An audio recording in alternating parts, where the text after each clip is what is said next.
الحمد لله رب العالمين والعاقبة للمتقين والصلاة والسلام على سيد المرسلين وعلى آله وصحبه أجمعين إلى يوم الدين. أما بعد فأعوذ بالله من الشيطان الرجيم. بسم الله الرحمن الرحيم. إنما الخمر والميسر والأنصاب والأزلام رجس من عمل الشيطان فاجتنبوه لعلكم تفلحون. صدق الله العظيم. وقال رسول الله صلى الله عليه وسلم كل مسكر ومفتر حرام. صدق النبي صلى الله عليه وسلم. கண்ணியத்திற்கும் பெருமதிப்பிற்கும் உரிய அல்லாஹ்வின் நல்லடியார்களே, நாடெங்கிலும் பேசுபொருளாக ஆகியிருப்பது நம் நாட்டிலே கள்ளச்சாராயம் குடித்து ஒரு 40-50 பேர் செத்து மடிந்து விட்டார்கள். நாம் எல்லாம் படித்திருப்போம், பார்த்திருப்போம். மார்க்கம் இது குறித்து என்ன பேசுகிறது? பொதுவாக இந்த புகையிலை, போதை பானம் இருக்கா இல்லையா, இந்த தீமைகள் ஏனைய தீமைகளிலிருந்து வேறுபட்டு இருக்குது. இப்போ திருட்டா இருக்கட்டும், கொலையா இருக்கட்டும், இதுவெல்லாம் அரசாங்கம் குற்றம், இதை செய்தால் தண்டிக்கப்படுவீர்கள் என்று எச்சரிக்கிறது. அதனால் அந்த பாவத்தை செய்வதற்கு மனிதர்கள் பயப்படுகிறார்கள். ஆனால் இந்த புகையிலை பொருட்கள், போதை தரும் பானங்களை அரசாங்கமே அனுமதிக்குது. அரசாங்கத்திற்கே தெரியும் இது தீமை, அறிவாளிகளும் ஒத்துக்கொள்கிறார்கள். அறிவியல் பூர்வமாகவும் இது மிக பெரும் தீமை என்று நிரூபிக்கப்பட்டது. பாமரனும் கூட இந்த புகையிலை பொருட்களையோ போதை வஸ்துக்களையோ சாப்பிட்டு விட்டு இது கூடாது, இது உடல் நலத்திற்கு கேடு என்று அவனும் சாட்சி சொல்கிறான். இப்படி அரசாங்கமே தீமை என்று ஒத்துக்கொள்ளும் பொழுது அதை செய்பவர்களை தண்டிக்கத்தானே வேண்டும். தண்டிக்கிறதா? அதற்கு சட்டம் இருக்கிறதா? இதுல வேடிக்கை என்னண்டா, விளம்பரம் பூரா பார்த்தீங்கண்டா, புகை நமக்கு பகை, மது உடல் நலத்திற்கு கேடு, மது வீட்டிற்கும் நாட்டிற்கும் கேடு, புகை உன்னை தின்றுவிடும் என்றெல்லாம் விளம்பரம் செய்யக்கூடிய அரசாங்கம் தான் இந்த புகையிலை பொருட்களை, போதை தரக்கூடிய பானங்களை சாப்பிடக்கூடியவர்களை ஒன்றும் செய்வதில்லை, ஊக்குவிக்கிறது. இன்னும் சொல்ல போனா பெரிய திரைகள்ல சின்ன திரைகளை எல்லாம் இது போன்ற காட்சிகள் வரக்கூடாது என்று எச்சரிக்கிறது. அப்படி வரும்பொழுது இது போன்ற எச்சரிக்கை கூடிய வாசகங்களை போட வேண்டும் என்று சொல்கிறது. ஒரு அரசாங்கம் நினைத்தால் ஒரு உத்தரவு போட்டு தடுத்து விட முடியாதா? நீ இதை தயாரிக்க கூடாது, மீறினால் தண்டிக்கப்படுவாய் என்று சொல்லலாம். இருந்தாலும் கூட அதிலிருந்து வரக்கூடிய வரி வருமானத்தின் மூலமாக மக்களுடைய நலனை புறக்கணிக்கிறது அரசாங்கம். அரசாங்கம் இந்த புகையிலை வஸ்துக்கள், இந்த போதை தரு பானங்கள் அது தீமை என்பதனாலதான் 5 வருடத்திற்கு ஒரு முறை நீங்க பாத்தீங்கன்னா தடை செய்வார்கள். இந்த தேர்தல் காலத்தில் ஒரு சில தினங்களை தடை செய்வாங்க. காரணம் என்ன?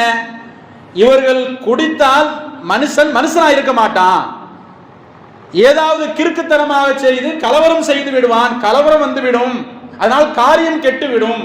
அப்படி என்று சொன்னால் 5 வருடத்திற்கு ஒரு சில தினங்கள் மட்டும் நாடு நன்றாக இருக்க வேண்டும். மற்ற காலங்களில் எப்படி குட்டிச்சோராக போனாலும் பரவாயில்லை என்பதுதான் இந்த அரசாங்கங்களினுடைய எண்ணமாக இருந்து கொண்டு இருக்கிறது. நான் குறையாக சொல்லவில்லை, யதார்த்த நிலையை சொல்கிறேன். அரசாங்கம் ஒருபோதும் இந்த புகையிலை வஸ்துக்களையோ போதை தரும் பானங்களையோ தடை செய்யாது. எவ்வளவு பெரிய மேதை வந்தாலும் தடை செய்ய மாட்டார்கள். அப்ப அதிலிருந்து நாம் தான் ஒதுங்கி இருந்து கொள்ள வேண்டும். நம்மையும் நம்முடைய குடும்பத்தையும் நம்முடைய சந்ததியினர்களையும் நாம் தான் பாதுகாத்துக் கொள்ள வேண்டும். புகையிலை என்று சொல்கிறோம், அது என்ன புகையா விடுது? அந்த பொருளை எடுத்து இவன் தோதுவாக சுருட்டி அதை தன்னுடைய உதட்டுக்கிடையில் வைத்து பற்ற வைக்கிறான், அது புகையாக கிளம்புகிறது. அதைத்தான் புகையிலை என்று சொல்கிறோம். சரி, இந்த புகையிலை பொருட்கள், போதை தரும் பானங்கள், இது குறித்த இஸ்லாமிய பார்வை என்ன? ஒரு முஸ்லிம் எப்படி இதை எடுத்துக்கொள்ள வேண்டும் அப்படின்னா, ஒரு இஸ்லாமியன் என்ற அடிப்படையிலும் ஒரு ஒழுக்கமானவன் என்ற அடிப்படையிலும், அதே போல இறைவன் எனக்கு உடல் நலத்தை கொடுத்திருக்கிறான், அந்த உடல் நலத்தை நானே கெடுத்துக் கொள்ளக் கூடாது என்ற அடிப்படையிலும், ஒரு முஸ்லிம் வேறு யாருக்கும் ஒரு சிறு தொந்தரவு தந்துவிடக் கூடாது என்ற அடிப்படையிலும் தான் இந்த புகையிலை பொருட்களையும் போதை தரும் வஸ்துக்களையும் அணுக வேண்டும். எடுத்த உடனே சாராய கடையில் நிற்கிறது இல்லைங்க. ஆரம்பத்தில் என்ன செய்யறாங்க? விளையாட்டுத்தனமாகவோ அல்லது சேர்க்கை சரியில்லாமல் போகும்போதுதான் புகைப்பிடிக்கக்கூடிய அந்த பழக்கத்திற்கு வருகிறான். புகைப்பிடிப்பவர்களிடத்தில் போய் கேளுங்க, இதனால் உங்களுக்கு நன்மையான்னு கேளுங்க, ஏதாவது நல்லது இருக்கான்னு கேளுங்க, இல்லைன்னு தான் சொல்லுவான். எந்த நன்மையும் கிடையாது, எந்த நல்லதும் கிடையாது, எல்லா தீமைகளும் அடக்கம். ஒரு வியப்பு என்னண்டா, குடிக்கிறதுல கூட சில பேர் கருத்து சொல்லுவான், இதுல சில கொஞ்சம் குடிச்சா நல்லது இருக்கு, தீமை அதிக குடிச்சத தீமை இருக்குண்டு. அதனாலதான் பாத்தீங்கன்னா மருத்துவர்லாம் குடிப்பான். குடிக்கிறது, இப்ப காஃபி டீ குடிக்கிறதுல கூட சில பேர் காஃபி குடிக்கிறது நல்லதுன்னு சொல்லுவாங்க, சில பேர் கெட்டதுன்னு சொல்லுவான். டீ குடிக்கிறது சில பேர் நல்லதுன்னு சொல்லுவாங்க, சில பேர் கெட்டதுன்னு சொல்லுவாங்க. ஆனா புகைப்பிடிக்குதல் என்ற இந்த ஒரு விஷயத்துல எல்லோரும் ஒட்டுமொத்தமாக ஏற்றுக்கொள்கிறார்கள். சொல்லக்கூடிய விஷயம் என்னவென்று சொன்னால், இதில் அனைத்துமே தீங்குதான் இருக்கிறது, தீமைதான் இருக்கிறது, எல்லோரும் ஒத்துக்கொள்கிறார்கள். புகைப்பிடிக்கிறார்களே, முதல்ல அது அவர்களுக்கு என்ன பிரச்சனைங்கிறது அடுத்து பார்ப்போம்.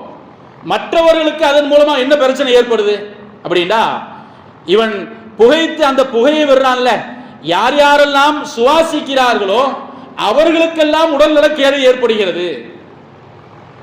ஒரு ஆண்மகன் புகைக்கிறான் என்று சொன்னால் அவனுடைய குடும்பத்தில் உள்ள மனைவிக்கும் கேடு, தனக்கு எல்லாமுமாக இருக்கக்கூடிய மனைவியுடைய ஆரோக்கியத்திற்கு கேட்டை ஏற்படுத்துகிறான். தனக்கு பின்னால் தன் வாரிசு என்று பெருமையாக சொல்லிக் கொள்ளக்கூடிய அந்த குல கொழுந்துக்கு அவன் கேட்டை ஏற்படுத்துகிறான்.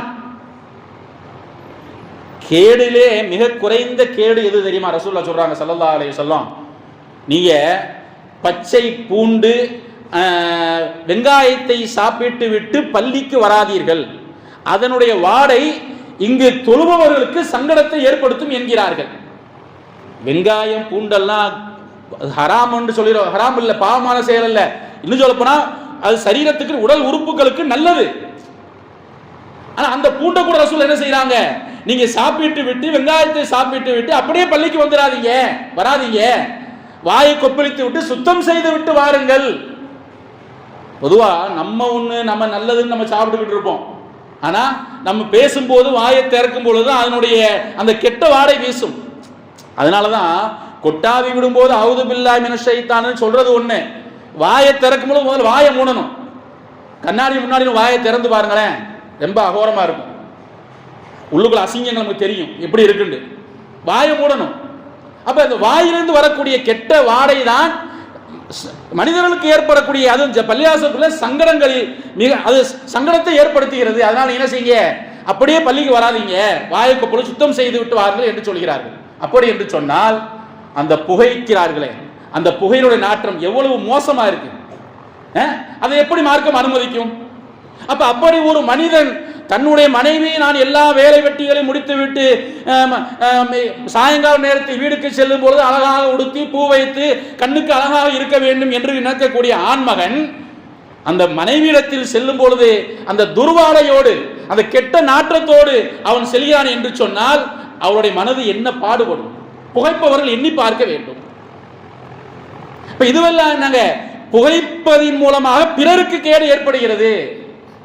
இப்ப புகைப்பவருக்கு என்ன கேடு ஏற்படுது நமக்கெல்லாம் தெரியும்.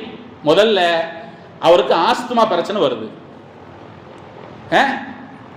நுரையீரல் புற்றுநோய் ஏற்படுகிறது, சுவாசிப்பதற்கு சிரமப்படுகிறார், புகைப்பவருக்கு திடீர் என்று மாரடைப்பு ஏற்படுகிறது. அறிவியல் பூர்வமாக சொல்லக்கூடிய உண்மை. இரத்தத்தில் இருக்கக்கூடிய சிவப்பு அணுக்கள் குறைந்து போகிறது. அதனால் அவருக்கு பிறக்கக்கூடிய சந்ததியினர்களுக்கு நோய் எதிர்ப்பு சக்தி என்பது மிகவும் குறைவாக ஆகிவிடுகிறது. மனைவியோடு இல்லறத்தில் முழுமையாக ஈடுபட முடிவதில்லை. அப்ப இப்ப புகைக்கிறார்கள் என்று சொன்னால் அவர்கள் சாதாரண காரியத்தை செய்யவில்லை. மனைவியோடு இல்லறத்தில் ஈடுபட முடியவில்லை என்று சொன்னால், புகைப்பவர்களை பாருங்க, கொஞ்சம் தூரம் நடக்க சொல்லுங்க, நடக்க முடியாது, மூச்சு வாங்க. ஒரு ஃபர்ஸ்ட் ஃப்ளோருக்கு ஏற 10-15 படிதாருக்கு ஏற சொல்லுங்க, மேல் மூச்சு கீழ் மூச்சு வாங்கும். ஒரு 30-40 வயசு தான் இருக்கும். ஒரு 75 அந்த முதியவருடைய அளவிற்கு அவருடைய உடல் நலம் ஆகிவிடும், உடல் உறுப்புகள் ஆகிவிடும். இப்படி புகைப்பவருக்கு கேடு இருக்கிறது. அது மட்டுமா சொல்லுவாங்களே, காசை கரியாக்குறாண்டு. நம்ம தீபாவளி நேரத்தில் தான் பட்டாசு வெடிச்சு கரியாக்குறோம்னு சொல்லுவோம். இங்க கரியாக்குறது மட்டுமல்ல, உடல் நலத்தையும் கெடுத்துக் கொள்கிறாய். இப்படித்தானே ஒருத்தர் ஒரு நாளைக்கு ஒரு 10 பாக்கெட், ஒரு 10 சிகரெட் குடிக்கிறான்னு வச்சுக்க, ஒரு பாக்கெட் வாங்குறாரு, எவ்வளவு செலவாகும்? ஒரு மினிமம் 100 ரூபான்னு வச்சுக்கோங்க, அது 300 ரூபா வரைக்கும் இருக்க, 100 ரூபான்னு வச்சுக்கோங்க. இப்ப காசை கரியாக்குறது தானே, விரயமாக்குறது தான் காசை கரியாக்குன்னு சொல்றாங்க. எதுக்கும் பயன் இல்லாம போறதுக்கு பேர் தான் காசை கரியாக்குறதுங்கிறது. இப்ப ஒருத்தர் ஒரு நாளைக்கு 100 ரூபாய் செலவழிக்கிறான்டா, கணக்கு போடுங்க, மாசத்துக்கு எவ்வளவு ஆச்சு? 3000 ரூபாய் ஆச்சு. வருஷத்துக்கு கணக்கு போட்டா 36,000 ரூபாய். ஒருத்தர் புகைப்பதின் மூலமாக வருடத்திற்கு 36,000 ரூபாய் செலவழிக்கிறார் என்று சொன்னால், அவர் கொஞ்சம் சிந்தித்து பார்த்தால் அதை வைத்து தனது பிள்ளைகளுக்கு ஏதாவது அவர் நகை வாங்கியிருக்கலாம், நல்ல முறையில் ஒரு பிள்ளையை படிக்க வைத்து இருக்கலாம், வேறு பல நல்ல காரியங்களுக்கு அவர் செலவிட்டு இருக்கலாம். அதை விட்டுவிட்டு என்ன செய்யாருங்க, இப்படி காசை கரியாக்குகிறார், தனது உடல் நலத்தையும் கெடுத்துக் கொள்கிறார். நான் சொன்னது போல ஒருத்தர் எடுத்த உடனே போய் சாராய கடை முன்னாடி போய் நிக்கிறது இல்ல, முதல்ல குடிக்கிறான், அப்புறம் கஞ்சாவுக்கு போறான், கொஞ்சம் கொஞ்சமா என்ன செய்யறாங்க, அப்புறம் தேவையான அடுத்தடுத்து அவனு பிரவுன் சுகரு, பெத்தடின், நிக்கோடின் சொல்றாங்க. அப்படி போய் கடைசியில் எங்கோ நிற்கிறாங்க, சாராய கடையின் வாசலில் நிற்கிறான். அறுசுவை உணவாக இருந்தாலும் கூட கொஞ்சம் ஒரு கட்டத்தில் போதும்னு நினைச்சிருவோம். ஆனா ஒருத்தன் புகையிலை பொருளை பயன்படுத்துகிறான், மதுபானங்களை பயன்படுத்துகிறான் என்று சொன்னால் அது மேலும் மேலும் அவனை தூண்டிக்கொண்டே இருக்கும். இன்னும் வேணும் வேணும்னு கேட்டுக்கிட்டே இருக்கும். அதனாலதான் பாத்தீங்கன்னா, முதல்ல ஒருத்தர் ஒரு 4-5 சிகரெட் குடிச்சிருப்பாரு, பழகுவாரு, 1-2 பழகுவாரு, கடைசியில் வந்து எங்க நிற்குங்க, டெய்லி 2 பாக்கெட் 3 பாக்கெட் கேட்டு செயின் ஸ்மோக்கர்னு கேள்விப்பட்டிருப்போம். செயின் ஸ்மோக்கர்ல நாங்கள் எப்படி செயின் அப்படி விடாம தொடர்ந்து இருக்கோம், அது போல தொடர்ந்து குடிச்சுக்கிட்டே இருப்பாங்க. நீங்க டீ கடையிலே பார்க்கலாம், ஒரு டீ தான் குடிச்சிருப்பான், ஆனா 2 சிகரெட் குடிச்சு முடிச்சிருப்பான். 10 ரூபாய்க்கு டீ குடிச்சிருப்பான், ஆனா 40 ரூபாய்க்கு சிகரெட் குடிச்சு முடிச்சிருப்பான். சிலவரெல்லாம் பார்த்தீங்கன்னா சாப்பிட்டு கொண்டு இருக்கும் போதே ஹோட்டலில் பார்த்து புகைப்பிடித்துக் கொண்டு இருப்பார்கள். அப்ப இதெல்லாம் எதன் விளைவுங்க? பொதுவாகவே ஆல்கஹால் உள்ளத்தில் போய் நம்ம உடலுக்குள் சென்று விட்டது என்று சொன்னால் அது மேலும் மேலும் அதிகமாக கேட்டுக்கொண்டே இருக்கும். இப்ப அதற்கு பழக்கப்பட்டு என்ன செய்யறாங்க, மேலும் மேலும் என்ன செய்யறாங்க, அவன் முதல்ல சீரட்ட ஆரம்பிச்சானா, பீடியில ஆரம்பிச்சானா, அடுத்து என்ன ஆகுங்க, நான் சொன்னது போல கஞ்சாவுக்கு போவான், அடுத்து என்ன ஆகுங்க, மாத்திரைகள், மருந்துகள், பெத்தரின் ஊசிகள். இப்ப எந்த அளவுக்கு சொல்றாங்கடா, நக்கினால் போதை, நுகர்ந்தால் போதை, நுகர்ந்தால் அதுக்கு லட்சக்கணக்கில். நீங்க ஒரு தடவை நுகர்ந்தீர்கள் என்று சொன்னால் நாள் முழுவதும் அந்த போதையில இருக்கலாம். இன்னும் பார்த்தா போதைங்கிறத வரல, இன்னும் அப்படியே வந்துருவான், கொண்டு வந்துருவான். அல்லாஹ் காப்பாத்தணும். அப்ப இப்படிப்பட்ட உலகத்தில் வாழக்கூடிய நாம், அரசாங்கங்கள் இதெல்லாம் தடுத்து நிறுத்தும், மக்களை சரியாக்கிறங்கிறது இல்ல, மக்களை நாம் தான் சரிபடுத்த வேண்டும், நம்மை நாம் இதில் தற்காத்துக் கொள்ள வேண்டும், விழிப்புணர்வோடு இருக்க வேண்டும், நம்முடைய பிள்ளைகளை பாதுகாக்க வேண்டும். ஒருத்தன் குடிக்கிறான் என்று சொன்னால் முதல்ல மனிதன் என்ற அந்த கிரீடத்தை இழந்து விடுகிறான். மனிதனுக்கு சிறப்பு எதனால? பகுத்தறிவுனால அவனுக்கு சிறப்பு, வேற பலத்தினாலயா? ஒரு யானை முன்னாடியே தூக்கி எரிஞ்சிட்டு போயிடும். தனியா ஒரு காட்டு ஒரு புலி சிங்கத்திர மாட்டினாடா தூக்கி திண்டு போயிடும். அப்ப மனிதன் என்ற ஒரு மனிதனுக்கு தனி சிறப்பு எதனால்? பகுத்துணரும் ஆற்றலை அவன் பெற்றிருப்பதனால்தான். எப்ப இவன் குடிக்க ஆரம்பிக்கிறானோ அந்த பகுத்துணரும் ஆற்றலை பகுத்தறிவை இழந்து விடுகிறான். இதுக்கு பெரிய போய் கேம்பிரிட்ஜில் பல்கலை படிச்சுட்டு வரணும், ரொம்ப ஆராய்ச்சி செய்யணும் ஒண்ணும் இல்லை. சாதாரண நாலு குடியாரனை பார்த்தாலே புரிஞ்சுக்கலாம்.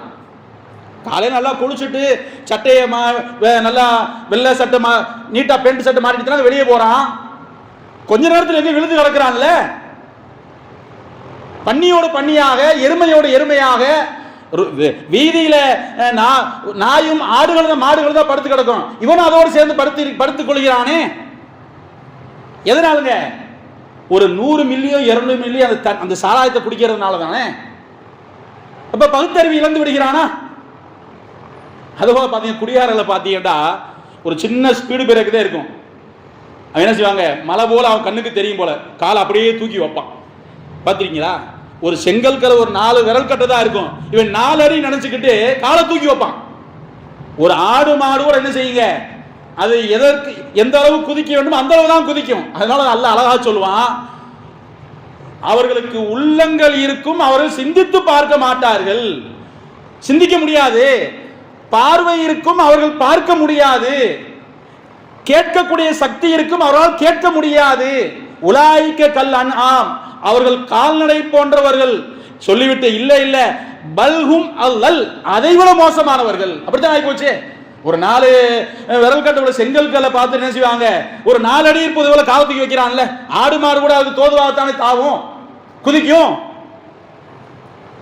அப்ப என்னங்க, மனிதன் என்ற அந்த கிரீடத்தை குடிப்பதன் மூலமாக ஒரு மனிதன் இழந்து விடுகிறான். அது மட்டுமா? சாதாரணமா அவனுக்கு தெரியும் தன்னுடைய நிலை என்னவென்று. முதலாளி பார்த்தா பம்முவான், போலீஸ்காரனை பார்த்தா ஓரமா ஒதுங்கி போவான். ஆனா குடிச்சுட்டான என்ன செய்வாங்க, முதலாளிகிட்டே போய் முதலாளி எனக்கு சேர எடுத்து போடுங்கம்மா, இவன் முதலாளி ஆயிடுவான். போலீஸ்காரன் போய் என்ன செய்வாங்க, அம்புழுப்பான், அந்த துப்பாக்கி கொடுங்க கேட்பான். இது எதனாலுங்க? குடித்ததினால் புத்தி மழுங்கி போய்விட்டது. பகுத்தறிவு என்ற அந்த நிலையிலிருந்து அவன் மிருகத்தை என்ற நிலைக்கு வந்து விட்டான். அது மட்டுமா? ஒருவன் குடிக்கிறான் என்று சொன்னால் மனைவி என்ன செய்வாங்க, தனது கணவர் சம்பாதிச்சு வீட்டுக்கு வருவாரு, நம்ம நல்லா அவர் உபசரிக்கணும் அப்படின்னு நினைத்துக்கிட்டு இருப்பாங்க. இவன் குடிச்சிட்டு வீட்டில் என்ன செய்வாங்க, வெளியில் எங்காவது அடி வாங்கியிருப்பான், எங்காவது திட்டு வாங்கியிருப்பான். அந்த கோபத்தெல்லாம் போய் என்ன செய்வாங்க, குடிக்கிறவன் வீட்டில் போய் காமிப்பான், மனைவியை அடிப்பான், மனைவியுடைய சட்டையை கிழிப்பான். அடுத்த பெண்ணினுடைய மான வங்கம் ஏற்பட்டது என்று சொன்னாலே இவன் அந்த காப்பாற்ற வேண்டிய பொறுப்பு இவனுக்கு இருக்கும் பொழுது தன்னுடைய மனைவியை அடித்து அவன் துணிமணிகளை இழுக்கிறான், கிழிக்கிறான் என்று சொன்னால், மற்றவர்கள் முன்னிலையில் மனைவியை கேவலப்படுத்துகிறான் என்று சொன்னால், இது எதனால்? அந்த ஹராமான அந்த மதுவை அருந்தியதனால் தானே. குடிக்கிறவன் திருந்தணும்டா, ஒரே ஒரு வழி செய்யணும். என்ன செய்யணும் தெரியுமா? அவன் குடிச்சிட்டு அந்த அநாகரியமா அந்த கிறுக்குத்தமா செயல் செய்வான்ல, அதை அப்படியே வீடியோ பிடிச்சி அவன்கிட்ட காமிக்கணும். நானா இப்படி இருந்து யோசிப்பான், திருந்திருவான். காரணம் என்னங்க, அவ்வளவு ஒரு பாவமான செயலை செய்யும் பொழுது மனிதன் என்ற அந்த கிரீடத்தை குடிப்பவன் இறந்து விடுகிறான்.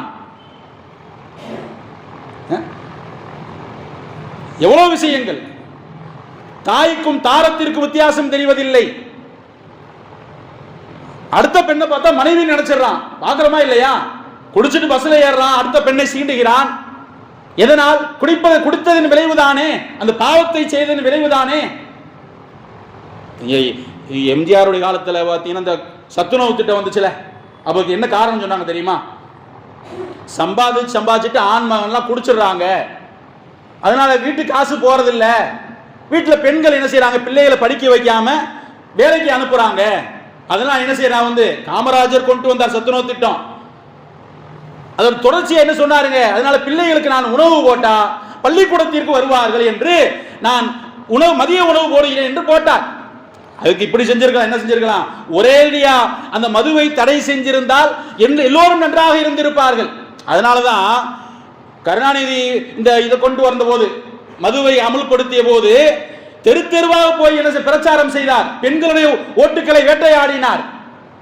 அவருடைய படத்தெல்லாம் பார்த்தீங்கன்னா எப்படி இருக்குங்க, மது இருக்காது, மதுவுக்கு எதிராகத்தான் பேசி இருப்பார். ஆனா ஆட்சி அதிகாரம் என்று வந்ததற்கு பிறகு அவர் அந்த குழியிலே விழுந்துட்டார். போய் எல்லாமே ஒரு லாஜிக் பேசுவாங்க. என்னங்க சாராய கடை திறந்து வச்சிருக்கீங்க, அதுக்கு ஒரு லாஜிக் சொல்லுவான். அப்படித்தான் அவரும் விழுந்து விட்டார். அப்ப என்னங்க, புகைப்பிடித்தல் என்பதும் போதை தரும் வஸ்துக்களை சாப்பிடுவது என்பதும் மனித குலத்திற்கு ஆகப்பெரிய கேடு. அரசாங்கங்கள் தடுப்பதில்லை. மனிதர்களுக்கு மக்களுக்கு நல்லது செய்யக்கூடிய அரசாங்கம் மக்களுடைய நலனை அடகு வைத்து அதில் காசு பணம் பார்க்கிறது என்று சொன்னால் இது என்ன அரசாங்கம்? ஆல்கஹால் எதிரெல்லாம் கடந்து இருக்கிறதோ அதுவெல்லாம் ஹராம். அது என்னங்க, ரம்மா இருக்கட்டும், ஜின்னா இருக்கட்டும், விஸ்கியா இருக்கட்டும், ஒயினா இருக்கட்டும், கஞ்சாவா இருக்கட்டும், கல்லாக இருக்கட்டும், அல்லது ஊசியா இருக்கட்டும், மாத்திரையாக இருக்கட்டும், பெருமானார் ஸல்லல்லாஹு அலைஹி வஸல்லம் அவர் சொன்னார்கள், மா அஸ்கர கஸீருஹு ஃபகலீலுஹு ஃபஅன்னஹு ஹராமுன்.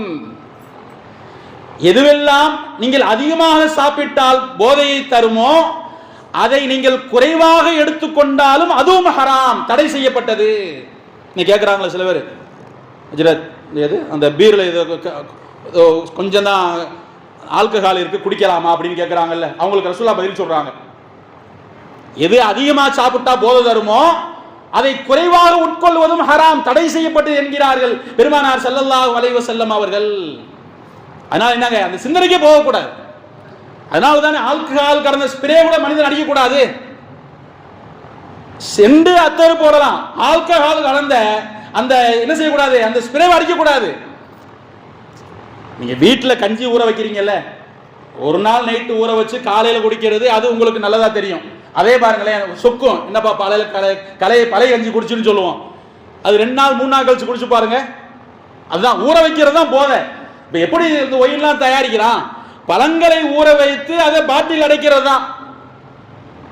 இதனுடைய சூட்சமம் இதுதான். அப்ப அதிகமாக சாப்பிட்டால் போதை தரும் என்று சொல்லக்கூடிய அனைத்துமே அதை குறைவாகவும் நீங்கள் எடுத்துக்கொள்ள கூடாது என்கிறார்கள். தடுக்கப்பட்டது, ஹராம், அல்லாஹ் ரசூலுடைய சாபத்திற்குரியது என்கிறார்கள் பெருமானார் ஸல்லல்லாஹு அலைஹி வஸல்லம் அவர்கள். குடிக்கிறவங்கள்ட்ட, புகைப்பிடிக்கிறவங்கள்ட்ட என்னப்பா இது எப்படி இருக்கு அப்படின்னா என்ன சொல்லுவாங்க, அவங்களுக்கு யாரும் என்ன சொல்ல ஒத்துக்குருவாங்க, அவங்க முன்ன மாதிரியா இல்லை, குடும்பத்தில் சந்தோஷம் இல்லை, பிள்ளை குட்டியோட மதிக்கிறது இல்லை, சரி விட்டுற வேண்டியதானாங்க. என்ன சொல்லுவாங்க தெரியுமா, ஆமாம் அப்படித்தான் நினச்சிருக்கேன், வாரத்துக்கு ஒரு தடவை குடிக்கிறேன், இனிமேல் மாதத்துக்கு ஒரு தடவை குடிக்கலாம்னு நினச்சிருக்கேன், அது மாதிரி டெய்லி நான் 2 பாக்கெட் குடிப்பேன், இனிமேல் 1 பாக்கெட் ஆக்கிடலாம்னு நினச்சிருக்கேன் அப்படிங்கிறாங்கல்ல. இது முடியவே முடியாது. ஒரு தவறை, ஒரு பாவத்தை திருத்த வேண்டும் என்று சொன்னால் உடனே கை கழுவ வேண்டும். நல்ல விஷயங்களுக்கு தான் கொஞ்சம் கொஞ்சமா போறேன்னு சொல்லலாம். பாவத்தை திருத்துறதுக்கு நான் மாற்றிக்கொள்வதற்கு நான் கொஞ்சம் கொஞ்சமா விட்டுருவேன் அப்படின்னு சொல்றது அது கோமாளித்தனம், அது ஏமாற்று வேலை, முடியவே முடியாது. உடனே கைவிட வேண்டும். இன்னும் கொஞ்சம் ஒரு நாளைக்கு 2 நாளைக்கு தேடும், மனசை கட்டுப்படுத்தி இருந்து விட்டோம் என்று சொன்னால் வெற்றி பெற்று விடலாம். புகைப்பிடிப்பவர்கள் ராத்திரி நிம்மதியா தூங்குறது இல்லையே, நெஞ்சு அடைக்குது, ஒரே இருமல், குமட்டல். கைவிட்டு பாருங்கள், நிம்மதியா தூங்கலாம், மனைவி மக்களோட சந்தோஷமா இருக்கலாம், மனைவி மக்களுடைய துவா உங்களுக்கு கிடைக்கும்.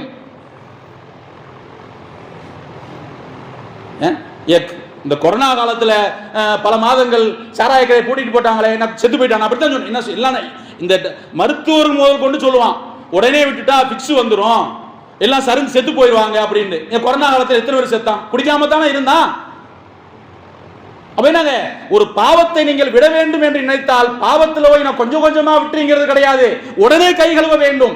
நல்ல விஷயங்களை கொஞ்சம் கொஞ்சமா செய்ய முன்னேறன்னு சொல்ல வேண்டும். இதுல வேடிக்கை என்னண்டா, இப்போ இந்த புகையிலை பொருட்கள்னு சொல்றோம்ல, நீங்க அந்த சொக்கலால் பீடி, இந்த கணேஷ் பீடி, இந்த வசந்தம் பீடி, இப்போ கொஞ்சம் தான் இந்த காபிர்கள் பெயர் இருக்கும். நீங்க நிறைய எடுத்து பாருங்களேன், சையது பீடி, காஜா பீடி, ராஜா பீடி, 777, பாவட்டா பீடி, இப்படி பூரா யாருக்கு இருக்கும்? பூரா அந்த முஸ்லிம்கள் பேர் தான் வச்சிருப்பாங்க. இதை உற்பத்தி செய்யறது யாருன்னா பெரும்பாலும் இஸ்லாமியர்கள். எப்படி இவங்களுக்கு துணிச்சல் வந்துச்சு, இது எப்படி அன்றைய காலகட்டத்தில் இருந்த ஆலிம்கள் அனுமதித்தார்கள் என்பது புரியவில்லை. சீரட்டில் மட்டும்தான் அந்த சார்மினார் மட்டும்தான் முஸ்லிம் பாயோடது. மற்றதுல அது அந்த இருக்கா என்னன்னு தெரியல. அந்த அப்போ சின்ன பிள்ளைல சொல்லுவாங்க சார்மினார், இப்போ இருக்கா என்னன்னு தெரியல. புரியுதுங்களா? அதே போல பார்த்தீங்கன்னா இந்த புகையிலை பொருட்களை தயாரிக்கிறாங்கல்ல, அது பாருங்க முஸ்லீம் ஏரியாவை தான் இருக்கும். இங்கே திருநெல்வேலி மாவட்டத்தில் இருக்கும், அங்கிட்டு வேலூர் மாவட்டத்தில் இருக்கும், குறிப்பிட்ட ஊர் உங்களுக்கு தெரியும். அப்ப எப்படி இதுவெல்லாம் துணிச்சலாக இந்த காரியத்தில் இறங்கினார்கள், அதை மார்க்கெட்டிங் செய்தார்கள் என்பதெல்லாம் ஒன்றுமே புரியவில்லை. காரணம் என்னங்க? பெருமானார் ஸல்லல்லாஹு அலைஹி வஸல்லம் சொன்னார்கள், குல்லு முஸ்கிரின் வ முஃப்திரின் ஹராமுன். முஸ்கிர் என்று சொன்னால் போதை தரக்கூடிய ஒவ்வொன்றும், முஃப்திர் என்று சொன்னால் உடல் நலத்தை கெடுக்கக்கூடிய ஒவ்வொன்றும் ஹராம். அப்படி என்று சொன்னால் அதை உற்பத்தி செய்வது, அதற்கு வேலை பார்ப்பது எல்லாம் ஹராம், அதை விற்பனை செய்வது ஹராம். இன்னைக்கு பெரிய தாடி வச்சிருக்கிறாரு, பெரிய மார்க்கம் பேசுறாரு, அவர் என்ன செய்யறாரு? கடையில் வச்சு அது விற்பனை செய்து கொண்டிருக்கிறார், தெரிந்தோ தெரியாமலோ. ஆக எப்படியோ இந்த மதுவினுடைய தீமையை, இதுல வர நல்ல சாராயம் கள்ளச்சாராயம், இப்ப லைசன்ஸ் கொடுத்து வச்சிருக்கான், நீ குடிக்கலாம் எப்படியே போகலாம்னு. இவன் திருட்டுத்தனமா என்ன செய்யறாங்க? காட்சி அது குறைவான விலையில் கிடைக்கிறது என்ற உடனே என்ன செய்யறாங்க? இவன் வாங்கி குடிக்கிறான். ஒரு பாவத்தை திருட்டுத்தனமா செஞ்சிருக்கிறான், அதையும் கூட அதை நாங்க அவனுக்கு அரசாங்கம் என்ன செய்யுதுங்க? பரிசு அறிவிக்குது. இதுக்கு காரணம் என்னங்க? ஓட்டு வாங்குவதற்காக. ஏன்னா பாவத்தை நீ திருட்டுத்தனமா செய்யற, அதையும் செஞ்சிருக்கேன்னா நீ செத்தா போன்னு விட்டுறதை விட்டுட்டு மேலும் ஊக்கப்படுத்தும் விதமாகத்தான் என்ன செய்யுங்க இன்றைய அரசாங்கங்கள் நடைபெற்றுக் கொண்டிருக்கின்றன. ஆக இதிலிருந்து சமூகம் பாதுகாக்கப்பட வேண்டும் என்று சொன்னால், குறிப்பாக அல்லாஹ் ரசூல் ஏற்றுக்கொண்ட மன்னரை வாழ்வையும் மறுமை வாழ்வையும் நம்பி இருக்கக்கூடிய முஸ்லிம்களாய் நாம் பாதுகாக்கப்பட வேண்டும் என்று சொன்னால் நாம் விழிப்புணர்வோடு இருக்க வேண்டும். புகையிலை பொருட்கள் எதுவாக இருந்தாலும் சரி, போதை தரும் பொருட்கள் எதுவாக இருந்தாலும் சரி, அது அதிகமாகத்தான் இருக்க வேண்டும் என்றல்ல, குறைவாக இருந்தாலும் சரி, அதிலிருந்து நாம் தம்மை தற்காத்துக் கொள்ள வேண்டும். நம்முடைய பிள்ளைகளையும் நாம் கவனித்துக் கொண்டே இருக்க வேண்டும். பிள்ளை எங்கேயோ போறான் வர்றான் அப்படிங்கிறது இல்லை, எங்க போறான், யாரோட செய்யறான், என்ன பழக்க வழக்கத்தை கை கொண்டு இருக்கிறான், கடைசியில இப்படி செஞ்சுட்டாங்கிற நிலைமை வந்துடக்கூடாது. பிள்ளை எங்க போகுது, பாக்கெட்ல என்ன வச்சிருக்கு, எதை பேசுது, என்ன பழகுதுங்கிறத என்ன செய்யணுங்க? பிள்ளைகளை நாம் கவனித்துக் கொண்டே இருக்க வேண்டும். அப்படி கவனித்துக் கொண்டிருந்தோம் என்று சொன்னால் இதிலிருந்து நம்மையும் தற்காத்துக் கொள்ளலாம், நம்முடைய குடும்பத்தையும் தற்காத்துக் கொள்ளலாம். அதன் மூலமாக சந்தோஷமான வாழ்க்கை வாழ முடியும். அல்லாஹ் ரசூலுடைய அன்பையும் அருளையும் இம்மையிலும் மறுமையிலும் பெற முடியும். எல்லாம் வல்ல அல்லாஹ் இது போன்ற பாவங்களை தடுக்கக்கூடிய அரசாங்கங்களை நமக்கு தந்தருள் புரிவானாக. நாம் இதுவரை கை கொண்டிருந்தால், புகை பொருட்களாக இருக்கட்டும் அல்லது மது வஸ்துக்களாக இருக்கட்டும், அல்லாஹ் அதிலிருந்து இனிமேலாவது நம்மை முழுமையாக விடுவித்து அருள் புரிவானாக. வாஹிர் தாவானா அனில் ஹம்துலில்லாஹி ரப்பில் ஆலமீன். அஸ்ஸலாமு அலைக்கும். சுன்னத்துல்லாஹும் சுன்னத்துல்லாஹ்.